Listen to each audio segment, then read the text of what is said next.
All right, so get ready because today we're diving into a story about a 4-year-old picky eater. And honestly, this one really stuck with me. Yeah, it's amazing how these little snapshots, these anecdotes, they can be such powerful illustrations. Exactly.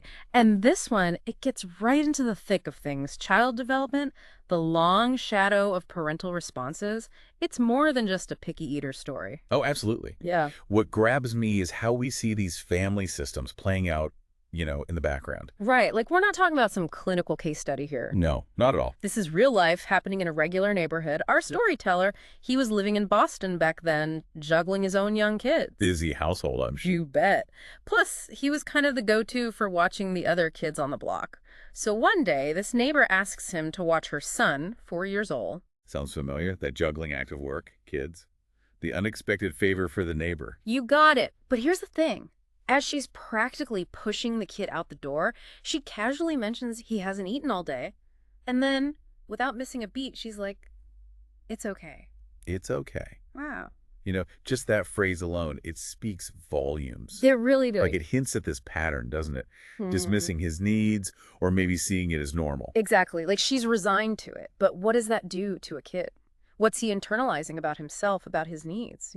That's the heart of it, isn't it? That intersection of child development and how parents respond. At 4, they're figuring out the world, their place in it, even their own body's signals. It's a lot of pressure to put on a 4-year-old. It is.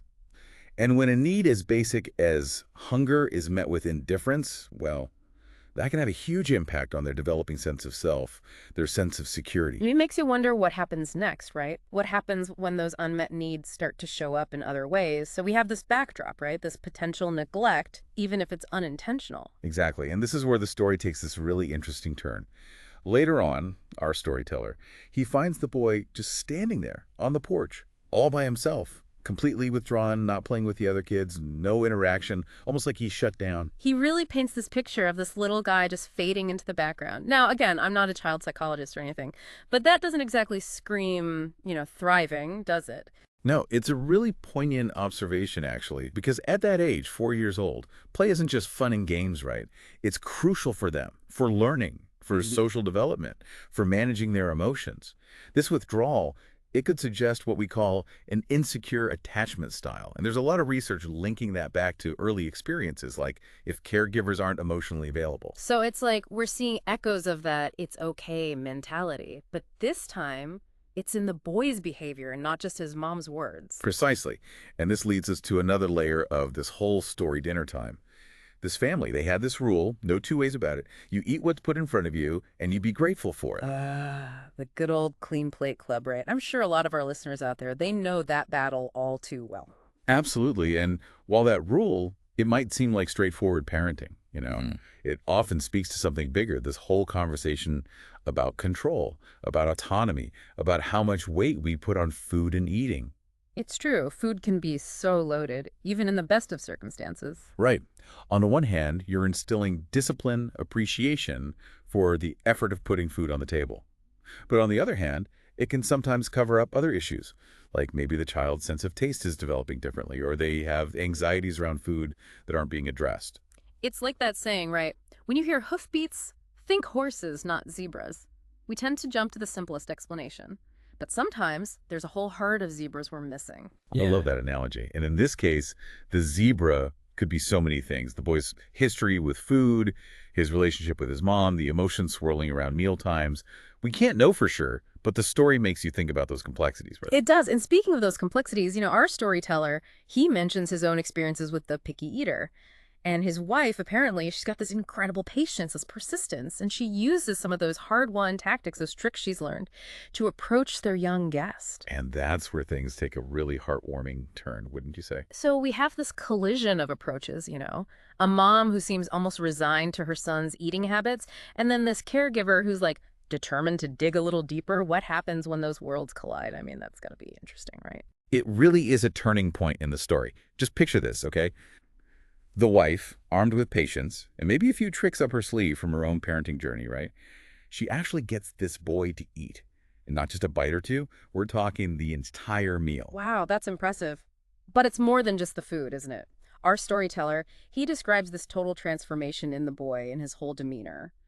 Almost like, a flower that's finally getting some sun. You nailed it. That's exactly it. He goes from being withdrawn and closed off to like happy, engaged, radiating this newfound connection.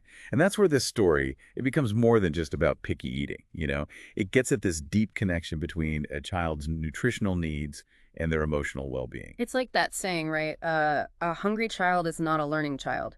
We can't expect them to thrive emotionally or socially if their basic needs aren't being met. Exactly, and the research backs that up completely. Studies have shown that even mild nutritional deficiencies, they can have a huge impact on a child, on their thinking, their behavior, even how they handle their emotions. It's all connected, isn't it?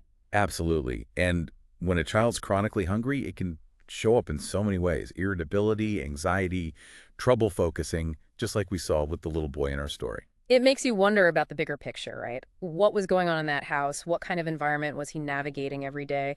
And this is where the story takes, I don't know, another kind of poignant turn. The mother comes back, she sees her son happy, interacting, and her response. Well, let's just say it wasn't exactly the heartwarming reunion you might expect. It's almost heartbreaking, really. Instead of curiosity, relief, any of that, her reaction is just this dismissive, oh, supermom. And then she just whisks him away. It's like a missed opportunity, for connection, for real understanding.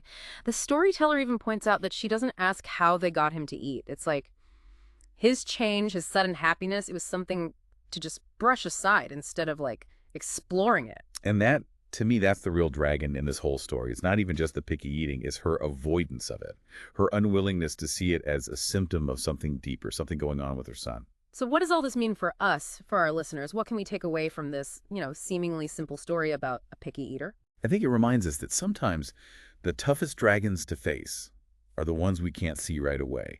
Those ingrained habits, those patterns of behavior, that avoidance, the things we just accept as, that's just how it is, you know? It's easy to get stuck in those patterns, for sure. It is.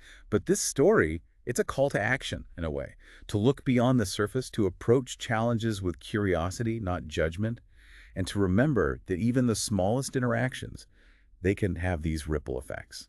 It's a powerful reminder and a perfect note to wrap up on. Thanks for joining us for this deep dive. It's been, well, pretty thought-provoking. It really has. These stories, they have a way of staying with you, don't they? They really do. And for our listeners, if this episode resonated with you, we'd love to hear your thoughts.